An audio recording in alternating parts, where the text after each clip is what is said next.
Hello students of class 11 আমরা last দুটো ভিডিওতে উদস্তুরিবিদ্যার এমসিকিউ নিয়ে আলোচনা করেছি।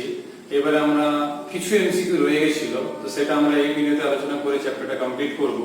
তোমাদের বইতে 534 পেজ ছায়া প্রকাশনী বইতে যে এমসিকিউ দেখো প্যারামিটারের যে এমসিকিউ রয়েছে 32 এর দাগে, তো সেইখান থেকে আমরা আলোচনা করব। লাস্ট ভিডিওতে আমরা 31st অবধি আলোচনা করেছিলাম, তো এই ক্ষেত্রে আমরা 32nd নিউমেরিক্যাল থেকে আলোচনা করব এমসিকিউ।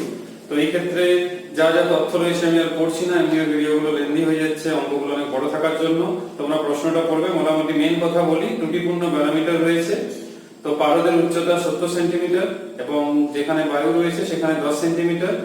ব্যারোমিটারের নলকে পুনরায় পারদ পথে যখন প্রবেশ করানো হচ্ছে তখন যে 10 সেন্টিমিটার ছিল বায়ু, যেটা খালি জায়গা যেটা অ্যাকচুয়ালি সেটা 6 সেন্টিমিটার হয়ে গেছে।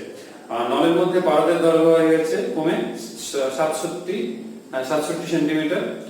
এর থেকে বায়ুমণ্ডলের প্রকৃত চাপ কত সেটা নির্ণয় করতে হবে। তো এইটার জন্য আমরা যেটা করব সেটা হচ্ছে প্রথমে ধরে নেব যে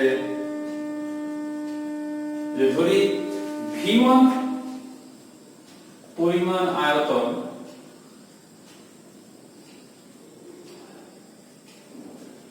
ধরি V1 পরিমাণ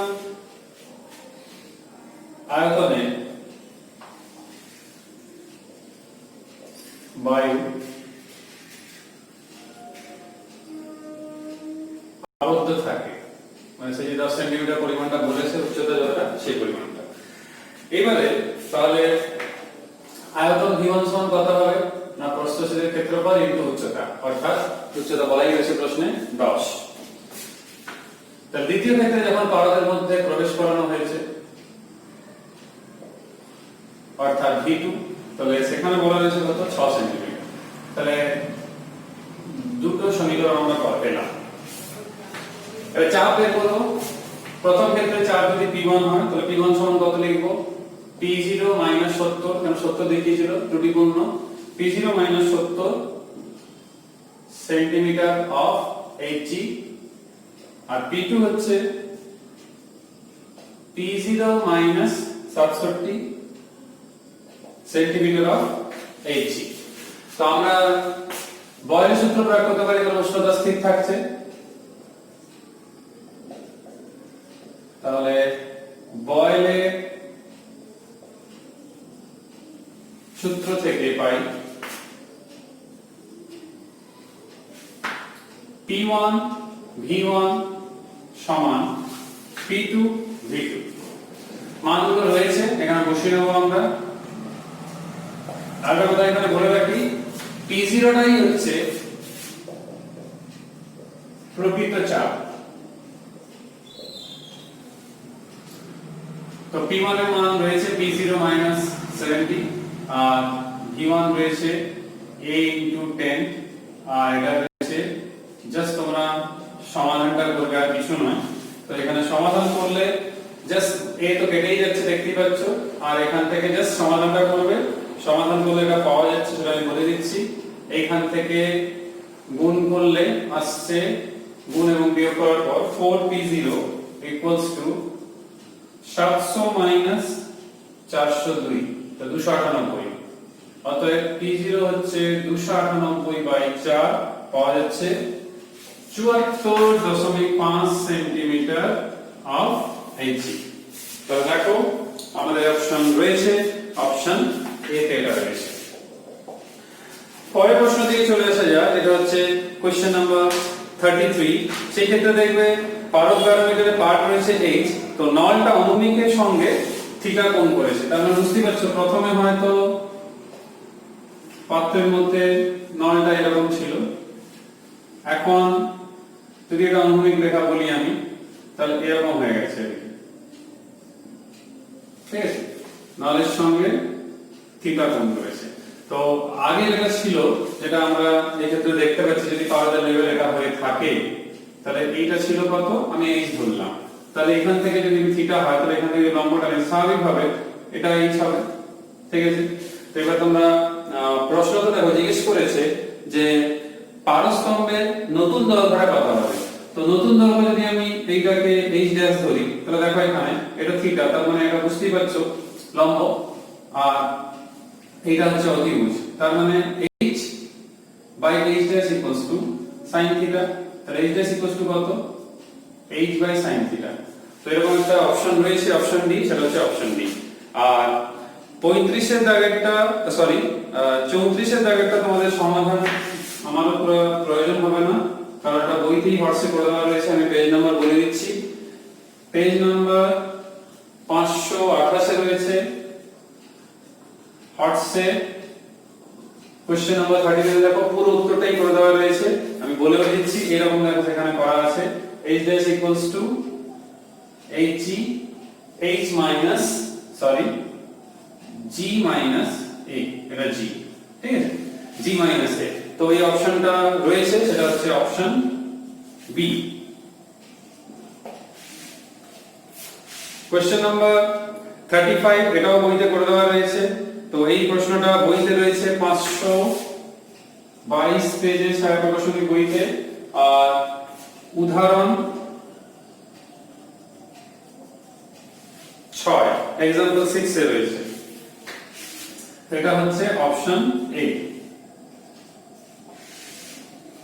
কোশ্চেন নাম্বার 36 যুক্তিপূর্ণ প্রশ্ন একটা রয়েছে। জলপূর্ণ নিমজ্জিত অবস্থায় স্টিল ও অ্যালুমিনিয়ামের দুটি টুকরোর ওজন সমান, ওজন সমান কিন্তু ভর সমান না। যদি টুকরো দুটিকে বায়ুতে ওজন করা হয় তাহলে চারটে অপশনের মধ্যে কোনটা ঠিক? দেখবে উত্তর রয়েছে অপশন ডি। কেন সেটা আমরা আলোচনা করব। অ্যালুমিনিয়াম টুকরো ওজন বেশি হবে, এই অপশনটা কিন্তু ঠিক। কেন? অ্যালুমিনিয়াম এবং স্টিল দুটোরই আপত ওজন একই। কেন? প্রশ্নে বলা রয়েছে দেখো দুটি টুকরোর ওজন সমান কোথায়? জলের মধ্যে। তার মানে অ্যালুমিনিয়াম স্টিলের মধ্যে অ্যালুমিনিয়াম হালকা, তোমরা জানো, তার মানে স্টিলের ঘনত্ব বেশি, অ্যালুমিনিয়ামের কম। তাহলে অ্যালুমিনিয়ামকে স্টিলের সমান আপত ওজন পেতে হলে আকারে বড় হতে হবে, তাই তো? তাহলেই তো সে অপসারিত করতে পারবে তার মতো পরিমাণ তরল অর্থাৎ জল। তার মানে একে বেশি আয়তন পেতে হবে। যেহেতু বেশি আয়তন পেতে হচ্ছে, তাহলে যখন একে আমরা বায়ুতে ওজন নেব তাহলে স্টিলের তুলনায় এটা বড় হচ্ছে, পরিমাণে বড় হচ্ছে, ঘনত্ব কম হলেও। তো যেহেতু বেশি পরিমাণ আমরা নিচ্ছি, ওই জন্য কিন্তু এ বেশি ভারী হবে। তার মানে এর উত্তর হবে অপশন ডি। তাহলে এটা হচ্ছে কোশ্চেন নাম্বার 36 এর উত্তর হচ্ছে ডি। এবারে কোশ্চেন নাম্বার 37 এ দেখবে একটা বস্তু একের 3 অংশ জলের উপরে রেখে ভাসতে পারে এবং অপর একটি তরলের উপর 3/4 অংশ রেখে ভাসতে পারে। এই ক্ষেত্রে তরলের ঘনত্ব সিজিএস পদ্ধতিতে কত হবে? তো আমি একটা ফর্মুলা তোমাদের অনেকবার এমসিকিউ তে আগের দুটো ভিডিওতে খুব প্রয়োগ করেছি, তো সেই ফর্মুলা নিয়েই আমি বলবো। তো সেই ফর্মুলাটা কেমন ছিল না, নিমজ্জিত অংশের আয়তন বাই বস্তুর আয়তন সমান হচ্ছে কত অংশ নিমজ্জন হয়েছে আর বস্তুর ঘনত্ব বাই তরলের ঘনত্ব। তো এই ক্ষেত্রে প্রশ্নটা তোমরা লক্ষ্য করে দেখো, কেস 1 অর্থাৎ প্রথম ক্ষেত্রে যদি বলা হয় small v by capital V, তাহলে প্রশ্নে তোমরা লক্ষ্য করে দেখতে পারো d এর ভ্যালু দেওয়া রয়েছে। d হচ্ছে 2/3d, অর্থাৎ বস্তুর ঘনত্ব হচ্ছে তরলের ঘনত্বের 2/3 অংশ। কারণ দেখো এই ক্ষেত্রে আমাদের এই ক্ষেত্রে বলাই রয়েছে, দেখো 1/3 অংশ জলের উপরে রেখে ভাসতে পারে এবং অপর একটি তরলের উপর 3/4 অংশ রেখে ভাসতে পারে। এই ক্ষেত্রে তরলের ঘনত্ব সিজিএস পদ্ধতিতে কত হবে? তো সবচেয়ে প্রথমে দেখো 1/3 অংশ জলের উপরে থাকে, তার মানে আমি এটা বলতে পারি, এটা আমি একটু পরেই বলি তাহলে বুঝতে সুবিধা হবে। তাহলে small v by capital V equals to n হয়। তাহলে n থেকে থাকছে তরলের মধ্যেকার অংশ, আর এখানে কি বলেছে তরলের বাইরে, সরি তরলের মধ্যে বলা নেই, 1/3 অংশ জলের উপরে আছে। তো জলের উপরে 1/3 অংশ থাকা মানে n তো হচ্ছে তরলের মধ্যে, জলের মধ্যে কতটা নিমজ্জিত আছে, তো সেটা কত হবে 1 - 1/3। তাহলে 1 - 1/3 করলাম, তাহলে কত হলো 2/3। আর এটাই হচ্ছে capital D by small d। তাহলে এবারে ইজিলি লিখতে পারবো আমরা capital D equals to 2/3 into d। আর জলের ঘনত্ব সিজিএস আমরা জানি 1, তাহলে 2/3। নেক্সট কি করব,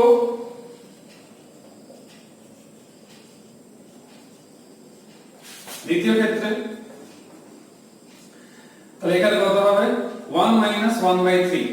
তাহলে প্রশ্নে বলা রয়েছে তিনের চলন 4 অংশ রেখে তরলের উপরে তিনের 4 অংশ আছে, তো তরলের নিচে কত আছে কিংবা তরলের ভেতরে কত আছে? 1/4। তাহলে কত আসছে, capital D equals two 1/4 D। কিন্তু এই ক্ষেত্রে একটা চেঞ্জ করতে হবে। কি করতে হবে না, প্রশ্নে দেখো বলা রয়েছে অপর একটি তরল, তার মানে জল নয়, তাহলে D ড্যাশ নাম দিলে বেটার হবে। তাহলে D ড্যাশ সমান কত পাওয়া গেল 4D। তাহলে 4 * 2/3 অর্থাৎ 8/3। তো 8/3 অপশন রয়েছে, অপশন বি তে রয়েছে 8/3। এরপর আমরা 38 এর একটা প্রশ্ন, কিন্তু এখানে কারেকশন আছে, প্রশ্নটা পড়বে তোমরা, প্রশ্নটা পড়ে দেখো, সেখানে ত্বরণ বলা রয়েছে যে পাত্রটা যে ত্বরণ নিয়ে যাচ্ছে সেটা রয়েছে G/3, কিন্তু G/3 দিয়ে কিন্তু উত্তর আসছে না, এটা কিন্তু G/2 হবে। তো G/2 হলে কিন্তু উত্তর আমরা পেয়ে যাব যেটা বইতে আছে। তো এই অঙ্কটা আমরা কিভাবে করব, তো 38 এর আগের অঙ্কটা একটু বড় হবে। তো 38 এর আগের প্রশ্নটা হচ্ছে আমাদের যখন পাত্রটি স্থির তখন কি হবে, যেটা ওজন সেটাই প্লবতা। কেন, প্রশ্ন দেখো বলা রয়েছে যে স্থির পাত্রে রাখা তরলের মধ্যে একটি কাঠের টুকরো 50% আয়তন নিমজ্জিত থেকে ভাসছে। তো নিমজ্জিত অবস্থায় ভাসছে, তার মানে যা ওজন হবে সেটাই তার প্লবতা। এরপর তাহলে ওজন যদি বলা হয়, এখানে কাঠের টুকরো, তো তার ঘনত্ব আমি রো W ধরছি, আর তরলের হচ্ছে রো L G। তো এইখান থেকে আমরা প্লবতা যেটা রয়েছে সম্পূর্ণ অংশ নিমজ্জিত নেই, তো এটা একটা প্রবলেম। এই জন্য আমরা আয়তনটা V ড্যাশ ধরলাম, মানে সম্পূর্ণ নিমজ্জিত নেই, তাহলে দুটো সেম V হবে না। তাহলে এখান থেকে আমরা কি পাবো না V ড্যাশ বাই V। তাহলে এটা একটা ইকুয়েশন হয়ে গেল। নেক্সট হচ্ছে যখন পাত্রটি G/2 ত্বরণে নিয়ে উপরে উঠছে, তাহলে যখন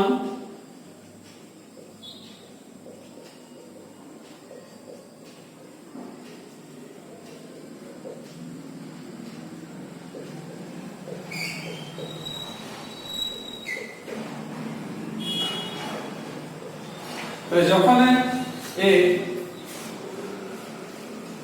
উপরের দিকে যখন ওঠে তখন কি হবে, তখন হবে যে প্লবতা কিংবা প্লবক বল মাইনাস তার উপরে যেহেতু ওজন প্লবক বলটা সামনে আছে, ওজন সমান ভর ইনটু ত্বরণ। তো ত্বরণ আমাদের দেওয়া রয়েছে, প্রথম আমরা প্লবক বলটা বের করব। তো এই ক্ষেত্রে যে প্লবক বলটা এখানে আয়তন অন্য কিছু হবে, কারণ হচ্ছে কতটা নিমজ্জিত হয়েছে আমরা জানি না। তাহলে V ডবল ড্যাশ আর ঘনত্ব বাইরে লিখব G প্লাস যে পরিমাণ তরল নিয়ে যাচ্ছে, তাহলে ইফেক্টিভলি দুটো একই দিকে হয়ে যাচ্ছে, ইনটু রো L তরলের ঘনত্ব যে তরলটা নেওয়া হয়েছে, আর হচ্ছে ওজন, ওজন আমরা এখানে জানি V রো WG। আর এই ক্ষেত্রে ভর V রো WG, কেন A সমান হচ্ছে G/2, তাহলে V রো W G/2। এটাকে সমাধান করতে হবে। তো এটাকে সমাধান এইভাবে করছি, V double dash G rho L, এখানে 3/2,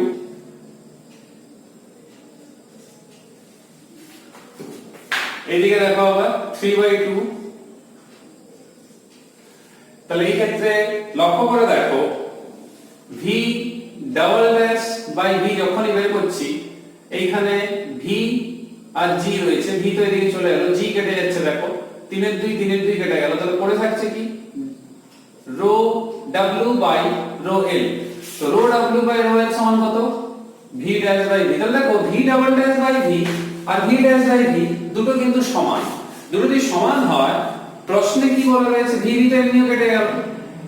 তো দেখো প্রশ্নের শুরুতেই বলা ছিল যে তারা 50% আয়তন নিমজ্জিত আছে, তাহলে এখনো ততটা পরিমাণে নিমজ্জিত আছে। তাহলে উত্তর হবে আমাদের অপশন বি, আগে যা ছিল তাই। তাহলে আগে 50% ছিল, এখন তাই, যেহেতু দুটো সমান বেরিয়েছে। তো এইটা তোমরা মাথায় রাখবে, একটু বড় অঙ্ক। আর কোশ্চেন নাম্বার 39 একটু সহজ তুলনামূলকভাবে। যে পাত্র রয়েছে দেখো, প্রযুক্ত বল জিজ্ঞেস করেছে, অর্থাৎ ঘাত বল নির্ণয় করতে বলেছে। তো ঘাত বল যে নির্ণয় করব আমরা, তো ঘাত বল কি হবে না চাপ ইনটু ক্ষেত্রফল। তো চাপ মানে আমরা জানি h rho g into a। তো এই ক্ষেত্রে দেখো h এর মান কত রয়েছে না 0.4, উচ্চতা দেখো 0.4, ঘনত্ব কত রয়েছে না ঘনত্ব হচ্ছে SI তে রয়েছে 900, g 10 ধরতে বলেছে, আর ক্ষেত্রফল নিচেরটা যেহেতু তল দেশে বের করতে বলেছে, so 2 into 10 to the power -3 Newton. Just এটাকে মাল্টিপ্লাই করবে, মাল্টিপ্লাই করলেই 7.2 আসছে। 40 এর দাগেরটা একদম সহজ। আচ্ছা এটা হচ্ছে 39 একটা অপশন হচ্ছে সি, 40 একটা হবে ডি, একদম সহজ। এটা 0 হবে কেন? ওজনহীন একটি ব্যাগে 5 কিলো জল নিয়ে ব্যাগটিকে জলের মধ্যে ওজন করা হলো।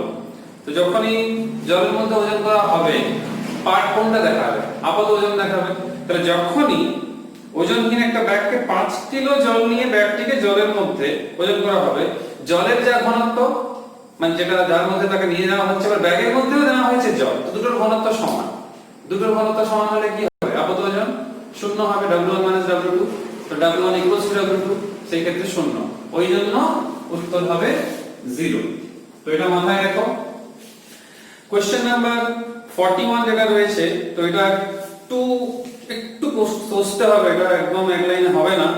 যে 2 কিলো ভরের একটা ঘন আকৃতির বস্তু রয়েছে, তার আয়তনে অর্ধেক জলের উপরে রেখে ভাসছে, মানে 50%। কত বল প্রয়োগ করলে ব্লকটি ঠিক জলের তলায় ডুবে যাবে? তো এই ক্ষেত্রে ঘনকের আয়তন এবং ঘনত্ব আমাদের একটু ধরে নিতে হবে। তো সেটা আমরা প্রথমে ধরে নেব। এটা 41 এর আগে ধরি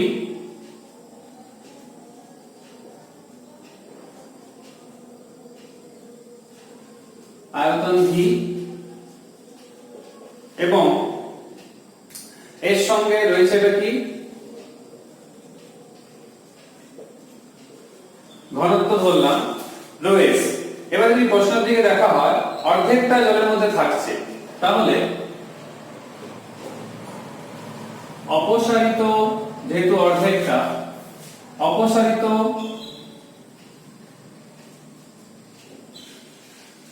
জলের আয়তন কত হবে?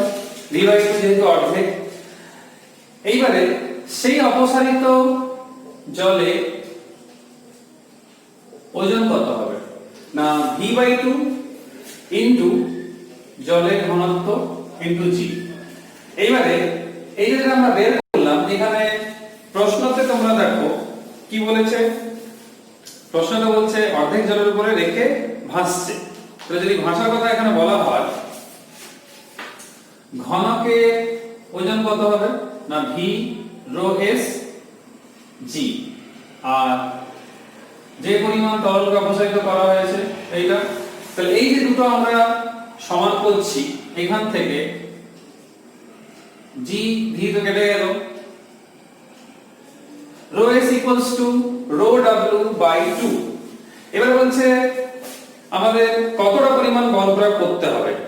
তাহলে এবার একটু ভেবে দেখো তো, যখন আমরা ঘনকটাকে পুরোটা নিমজ্জিত করে দেব, তখন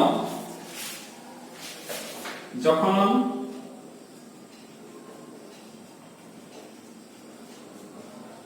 ঘনকটি আমাদের যে প্রশ্নতে এখানে বলাই রয়েছে পুরোটা নিমজ্জনের কথা বলেছে, যাতে করে বলটা প্রয়োগ করলে সে পুরোটা যেন ডুবে যায়। তো যখন ঘনকটি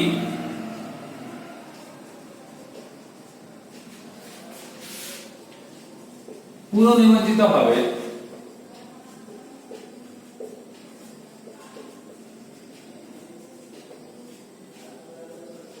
তখন অপসারিত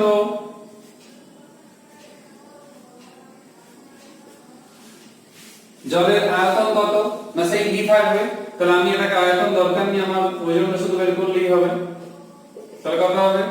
ভি রো ডব্লিউ জি। তাহলে এবার দেখো, তাহলে অপসারিত তরল ওজন আমরা পেয়ে গেলাম, তাহলে বল কত হবে? ঠিক আছে, এবার যদি আমি বলের কথা বলি, এই ক্ষেত্রে পুরোটা যখন হয়ে যাচ্ছে তাহলে আমরা কি বলতে পারি, না যখন পুরোটা নিমজ্জিত হয়ে যাবে তখন আমাদের আসছে কত, না ভি রো ডব্লিউ জি। তাহলে ভি রো ডব্লিউ জি এর মধ্যে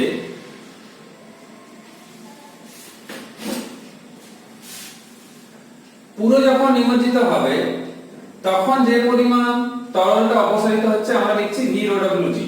আচ্ছা একটু ভেবে দেখো তো, এই ক্ষেত্রে আমি যদি ঘনকের কথা দিয়ে বলি তাহলে ঘনকের কথা কত হবে সেটা আমাদের দেখতে হবে। এই ক্ষেত্রে দেখো প্রশ্নতে আমাদের রয়েছে 2 কিলো ভরের রয়েছে, ভরটা হচ্ছে 2 কিলো, ঠিক আছে। তাহলে আমরা এই ক্ষেত্রে একটা ছোট্ট মিস্টেক হয়েছে, সেটা কি না আগের থেকে যে পরিমাণ নিমজ্জিত ছিল এখন আমরা বলটা প্রয়োগ করার পর বাকিটাও নিমজ্জিত হয়ে যাচ্ছে, তাই তো। তাহলে আমরা বলতে পারি যে অপসারিত যে পরিমাণটা রয়েছে, জলে যেটা রয়েছে সেটা অ্যাকচুয়ালি কি হওয়া উচিত, না এই যে ভি রো ডব্লিউ জি রয়েছে, দেখো আমাদের এখানে ভি রো ডব্লিউ জি। তো এই ক্ষেত্রে আমরা যেটা করব সেটা হচ্ছে,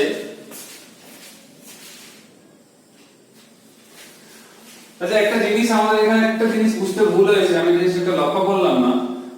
প্রশ্নে জিজ্ঞেস করেছে নির্ণয় বলের পরিমাণ জিজ্ঞেস করেছে, তো নির্ণয় বলের পরিমাণ মানে কি অপসারিত মোট জলের ওজন এটাই হবে, কিন্তু অলরেডি সে অর্ধেকটা কিন্তু নিমজ্জিত অলরেডি ছিল, সেটা আমাদের করতে হয়নি। কিন্তু তার মানে আমি ভাবছিলাম যে উপরে ভাসছিল, তারপর কিন্তু প্রশ্ন দেখো প্রথমে অর্ধেকটা নিমজ্জিত ছিল, তার মানে এখন যেটা করতে হবে সেটা হচ্ছে এটা v/2 রো w, তাহলে v ইকুয়ালস টু লিখবো rho w/2 into g। Rho w/2 মানে কত, রো s, তাহলে v রো s g। তাহলে এখানে v রো s এর মান রয়েছে আমাদের কাছে কত, অর্থাৎ ভর 2, তো 2 ইনটু আমাদের এখানে রয়েছে 20 নিউটন। এরপর কোশ্চেন নাম্বার 42, তো এটা একটা ভালো প্রশ্ন রয়েছে। এই ক্ষেত্রে দেখো কোশ্চেন নাম্বার 42 যে প্রশ্নটা রয়েছে সেটাকে আমরা কিভাবে অ্যাপ্রোচ করব।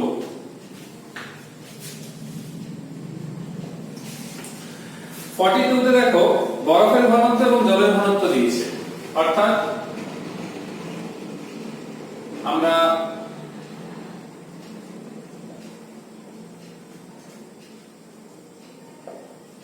তাহলে বরফের ঘনত্ব কত রয়েছে, না বরফের ঘনত্ব রয়েছে x গ্রাম পার লিটার আর জলের ঘনত্ব রয়েছে y গ্রাম পার লিটার। এবার জিজ্ঞেস করেছে আয়তনের পরিবর্তন কত হবে তখন, না যখন m গ্রাম বরফ গলে যাবে। তাহলে m গ্রাম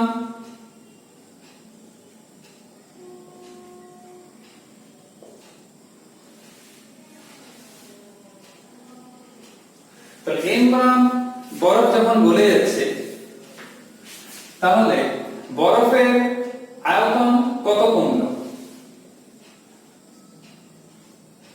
যেহেতু ঘনত্বটার x রয়েছে m/x আয়তন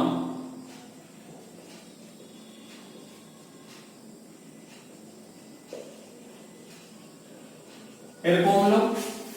আর এইদিকে আমাদের রয়েছে দেখো এটা যেহেতু কমেছে তাহলে m/y আয়তন, সেই বরফটা গলে গিয়ে জলে পরিণত হয়েছে, m/y আয়তন জলে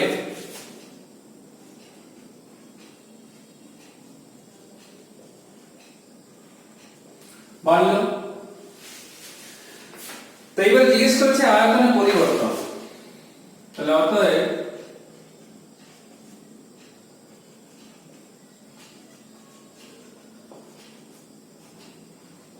আয়তনের পরিবর্তন কত হবে? না জলের আয়তন স্বাভাবিক সেটা বেশি হবে, বেড়েছে যেহেতু।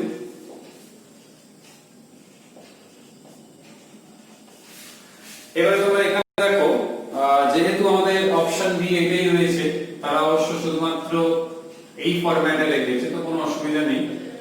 তো অপশন বি এর সঙ্গে এটা কিন্তু ম্যাচ করে যাচ্ছে। আর 43 এর আগে প্রশ্নটা বইতে করে দেওয়া রয়েছে, তো ওই জন্য তোমরা বইতে দেখে নিও। আর 44 এর আগে উত্তর হবে h/2 কেন?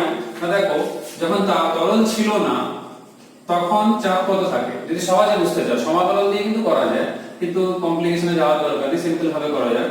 যখন তরল ছিল না তখন 0 ছিল চাপ, আর যখন তরল এলো তখন হলো p। তাহলে এটাই হবে গড় চাপ। তো এখানে তোমাদের কি জিজ্ঞেস করেছে? না দেওয়ালে গড় চাপ কত হবে, আমরা p এর মান কিন্তু জানি। তাহলে এখানে দেখো অপশন সি হবে গড় চাপ। তো এখানে শেষ হচ্ছে এমসিকিউ। তোমাদের আবার সেট 1 সেট 2 তে অনেক অঙ্ক রয়েছে, সেখানে আমি বাছাই করে যে টাইপের অঙ্কগুলো করলে তোমাদের এন্ট্রান্স এবং এইচএস এ কাজে লাগবে, আমি সেট 1 এর স্পেশালি সেট 1 এর অঙ্কগুলোই, কারণ সেট 2 সেট 3 তে আরো বড় অঙ্ক রয়েছে। তো সেট 2 তে আমরা কিছু বাছাই করে অঙ্ক করব, সেট 1 এ একটু বেশি করব, সেগুলো পরের ভিডিওগুলোতে আমরা আলোচনা করে নেব। সবাই সুস্থ থেকো, ভালো থেকো, পরের ভিডিওতে দেখা হচ্ছে। Till then by.